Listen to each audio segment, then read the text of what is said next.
Pym ஆப்ல எப்படி செகண்டா ஒரு பேங்க் அக்கௌண்ட் ஆட் பண்றது அப்படிங்கறத பத்தி தான் டீடைலா அந்த வீடியோல பார்க்க போறோம். பார்க்கறதுக்கு முன்பாக சேனலை சப்ஸ்கிரைப் பண்ணிருங்க.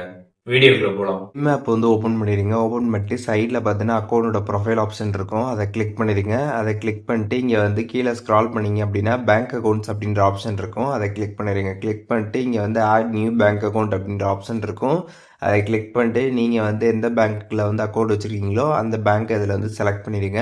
செலக்ட் பண்ணதுமே பார்த்தீங்கன்னா உங்களுக்கு அந்த பேங்க்கில் இருக்கக்கூடிய அக்கௌண்ட் ஷோ ஆகும். அதை நீங்கள் கிளிக் பண்ணிட்டு கன்ஃபார்ம் கொடுத்தீங்க அப்படின்னா உங்களோட அக்கௌண்ட் ஆட் ஆகிடும்.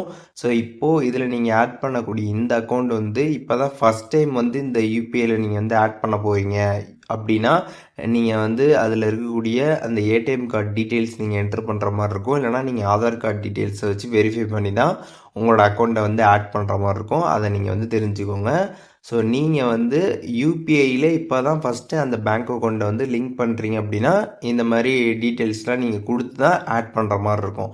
ஆல்ரெடி நீங்கள் யூபிஐயில் அதை லிங்க் பண்ணி வச்சுருந்தீங்க அப்படின்னா உங்களுக்கு டேரெக்டாகவே அக்கௌண்ட் ஷோ ஆகும். அதை நீங்கள் கிளிக் பண்ணிவிட்டு அதை நீங்கள் டிஃபால்ட் அக்கௌண்ட்டாக வைக்கணும்னு நினச்சிங்கன்னா மேக் திஸ் அக்கௌண்ட் டிஃபால்ட் கொடுக்கலாம். அப்படி இல்லைனா டேரெக்டாக கன்ஃபார்ம் கொடுத்துட்டீங்க அப்படின்னா உங்களுக்கு அக்கௌண்ட் பார்த்தீங்கன்னா சக்ஸஸ்ஃபுல்லாக ஆட் ஆகிடும். அதுக்கப்புறம் பேக் பார்த்தீங்க அப்படின்னா அந்த பேங்க் அக்கௌண்ட் பேஜில் பார்த்தீங்கன்னா இப்போ நீங்கள் நியூ ஆட் பண்ண அந்த அக்கௌண்ட்டுமே பார்த்தீங்கன்னா அங்கே இருக்கும். அதை நீங்கள் செக் பண்ணிக்கலாம். ஸோ இப்போது எப்படி பிம் ஆப்பில் செகண்டாக அக்கௌண்ட் எப்படி ஆட் பண்ணுறது அப்படிங்கிறதுக்கான டீட்டெயில்ஸ் தெரிஞ்சிருப்பீங்க. இதில் எதுவும் டவுட் இருந்துச்சு அப்படின்னா கமெண்ட்ஸில் மென்ஷன் பண்ணுங்கள். நான் எல்லாருக்குமே ரிப்ளை பண்ணுறேன்.